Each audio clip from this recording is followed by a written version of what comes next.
se retrouve aujourd'hui pour une nouvelle vidéo. Après vous avoir présenté le port de Benicarló il y a quelques semaines de manière un peu plus détaillée, j'ai décidé ce soir de vous présenter le quartier de la gare. Le quartier de la gare, qui est aussi appelé le quartier San Bartolomeo. Alors, là il paraît vide, pourtant vous apercevez des personnes, mais en réalité, attendez un petit peu, on va l'animer un petit peu plus. Vous allez voir qu'en réalité, il y a beaucoup plus de bruit.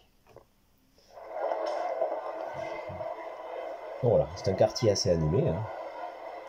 Mais je vais quand même essayer, avec ce petit bruit de fond, de vous le présenter. Donc ici, vous vous trouvez sur l'avenue du port, Avenida del Puerto, avec plusieurs édifices remarquables. Je l'avais déjà présenté ici, le premier édifice à gauche, c'est l'équivalent de la capitainerie chez nous en France. C'est l'autorité portuaire du port de Benicarló, avec tout le service administratif. Ensuite, ici vous avez un lieu extrêmement important et très connu des habitants de Benicarló et des pêcheurs. Il s'agit du bar de los pescadores, du bar des pêcheurs. Après leur journée de travail, beaucoup viennent se détendre ici un petit peu en buvant une bière et en mangeant quelques tapas. D'ailleurs, ils sont réputés pour faire des tapas à base de poissons et de fruits de mer excellentissimes, je vous les recommande. Et je pense pas que vous puissiez le voir parce que l'éclairage est très diffus, mais je peux vous garantir qu'à l'intérieur, j'ai réussi à représenter quelques jambons en train de sécher, parce que les fruits de mer et le poisson c'est bien beau, mais un petit jambon coupé en fines tranches, bien sec, un serrano ou un patanegrano, c'est excellent. Donc ça c'est pour cet édifice-là. Ensuite, celui-ci est un édifice qui pour moi est important. Pourquoi? Pour une raison simple. J'ai décidé, il y a vraiment beaucoup d'animation, excusez-moi. J'ai décidé de m'inclure à l'intérieur du quartier, puisque j'habite cette maison. Alors vous apercevez un petit peu en haut que je suis en train de déjeuner avec mon épouse, sur la terrasse qui donne directement sur la gare, j'ai beaucoup de chance. Hein. Mais surtout, dans cette vie idéale, je suis propriétaire du magasin de modélisme ferroviaire de Benicarló. Ici, Bazar Tren, avec les deux marques espagnoles évidemment bien représentées, que sont Electrotren et Ibertren. Il y en a d'autres, mais à cette époque-là, c'était les deux seuls. Donc ça, pour moi, c'est voilà, j'ai décidé d'habiter le quartier et ma foi, c'est un quartier agréable, puisque hop, je peux facilement me diriger ici après la journée de travail pour déguster quelques tapas. On continue avec cet édifice-là, qui est un édifice d'habitation sur 4 niveaux, vous voyez, avec une mamie qui étend son linge sur le balcon. Ici, vous avez quelques fleurs. Le dernier appartement, pour les personnes que ça intéresse, est à vendre. Voilà. Et pour finir, vous avez encore un édifice d'habitation ici, avec tout à fait en haut. Je ne sais pas si vous la voyez. Non, on va essayer de déplacer. Pardon pour mon doigt. Voilà. Tout à fait en haut, vous avez une terrasse aménagée avec une mamie très curieuse qui est en train de voir ce qui se passe, et notamment d'observer ce qui se passe peut-être au niveau de la place. Là. Avec une terrasse, elle fait sécher ses draps, vous voyez. Donc c'est un bâtiment d'habitation. On va se déplacer maintenant pour observer un petit peu la place de San Bartolomeo, qui est le cœur du quartier. Allez, je vous dis à de suite pour la suite de la visite. Donc on se retrouve sur la place San Bartolomeo. Pourquoi San Bartolomeo? Tout simplement parce que c'est le nom de l'église paroissiale que vous avez ici. Hein. L'église San Bartolomeo, à titre d'information, de renseignement, existe réellement à Benicarló. C'est par contre l'église qui est au centre de la ville et la façade est exactement la même. Voilà, c'était un petit clin d'œil que j'ai voulu faire. Vous avez San Bartolomeo qui est représenté ici. Ici vous avez un petit jardin, l'ébauche d'un petit jardin sur la gauche. Mais je crois que c'est l'heure de la messe. Et comme c'est l'heure de la messe, monsieur le curé a l'intention de le faire savoir à tous ses paroissiens.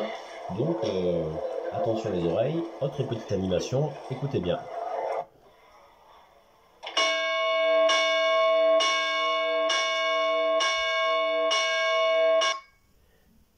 Voilà.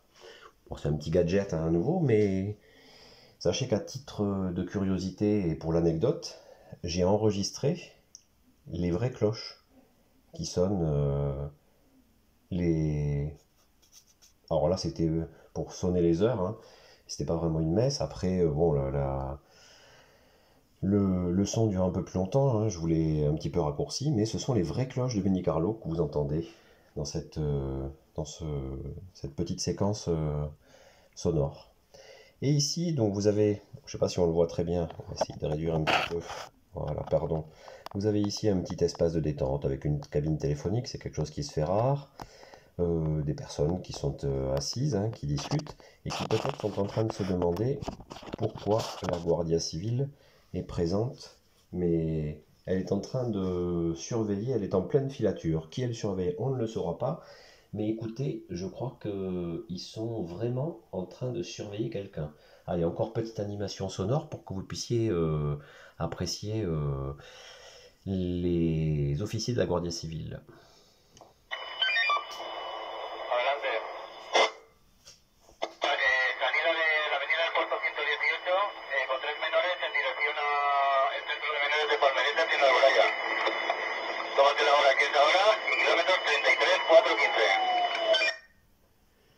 Alors, entre autres, je peux vous dire qu'ils sont en train de surveiller des mineurs qui certainement sont en train de faire de grosses bêtises. Je pense que eux ne le savent pas, mais ils sont étroitement surveillés. Je serai à leur place, je ferai attention. Donc voilà, ça c'est la petite place, donc San Bartolomeo. Il nous reste encore à voir une dernière rue, qui est quand même une rue importante, puisque c'est la rue de la gare. Donc on va se déplacer, je vous dis à de suite pour la suite de la visite. Bon, vous m'excuserez un petit peu, ça risque de bouger un petit peu, parce que là on est un petit peu en hauteur. La suite de la visite, donc c'est cette rue de la gare, avec pas mal de circulation, et puis de véhicules en stationnement. Alors vous avez ici deux maisons d'habitation, une toute petite qui arrive en bout de rue, et une un peu plus importante. Alors bon, je me suis laissé entendre que c'était une partie du personnel de la gare qui vivait ici, donc c'est vrai que pour aller travailler c'est un gros avantage. Après, pour ce qui est de ces deux prochains édifices, on va plutôt se déplacer, certes un petit peu en hauteur, mais pour que vous puissiez avoir un aperçu un peu plus précis de ce dont il s'agit. Allez, on se redéplace à nouveau, je vous dis à de suite. Donc là ça risque de bouger un petit peu parce que c'est pareil, on est en hauteur, hein, je suis désolé, je m'en excuse d'avance. Alors vous avez ici cet édifice important, hop, vous voyez, sur 4 niveaux aussi. Il s'agit tout simplement de l'hôtel Belmonte, qui est un hôtel très très bien classé. L'été, il est pris d'assaut parce que, bah, évidemment, vous êtes proche de la gare, du centre-ville, du port et des plages. Donc forcément, d'un grand intérêt pour beaucoup de touristes. On peut y stationner son véhicule, donc pratique aussi pour ceux qui arrivent en voiture.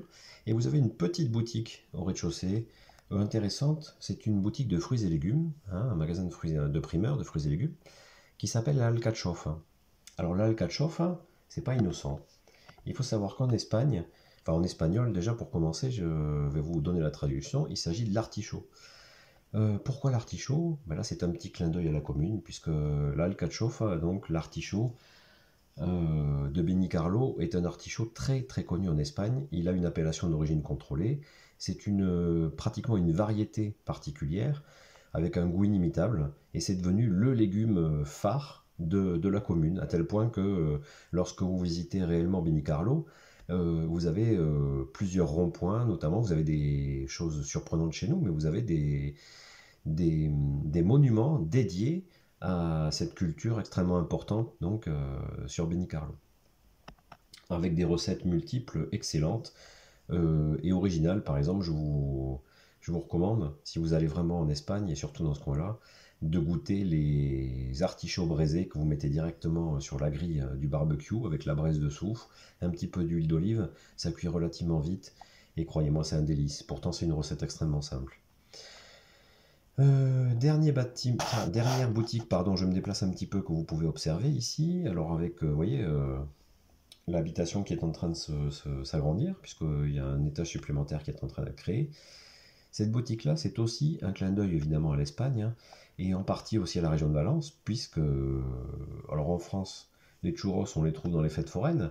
vous avez en Espagne des boutiques, des magasins qui sont dédiés à l'art de manger le churros toute l'année. Ça ne se mange pas que l'été ou pendant les fêtes foraines, comme en France.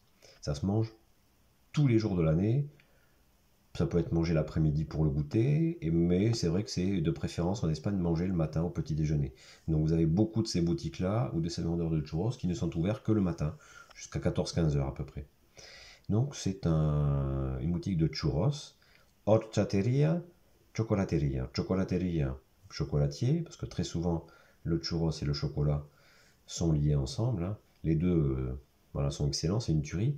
Et horchateria, alors là c'est un peu particulier parce que c'est vraiment spécifique à la région de Valence. L'horchata, pour ceux que certains peut-être connaissent, n'ont peut-être jamais bu, c'est une boisson non alcoolisée à base de lait végétal, on va dire, d'une plante.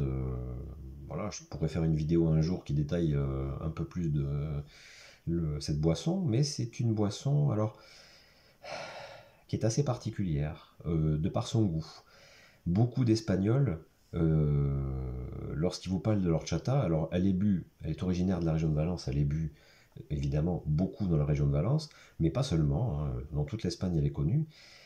Ce que je pourrais dire, c'est que les Espagnols ont une façon de la présenter assez particulière, c'est-à-dire que un Espagnol va vous dire l'horchata ne laisse jamais indifférent. C'est soit on l'adore, on trouve la boisson excellente, ou on la déteste.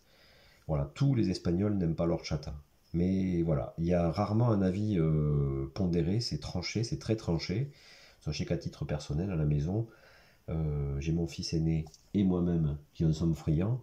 Mon second fils et mon épouse trouvent ça littéralement dégueulasse. Voilà.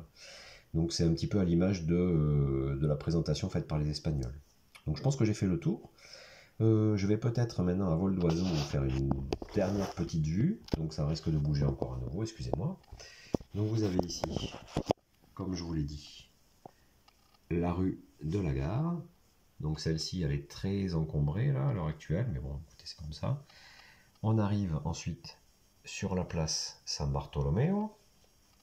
Et pour terminer, vous avez l'avenue du Port qui nous amène, voilà Multimouse que vous apercevez ici, qui n'a rien à faire, mais on arrive sur le port que je vous avais présenté la dernière fois, qui n'a pas changé.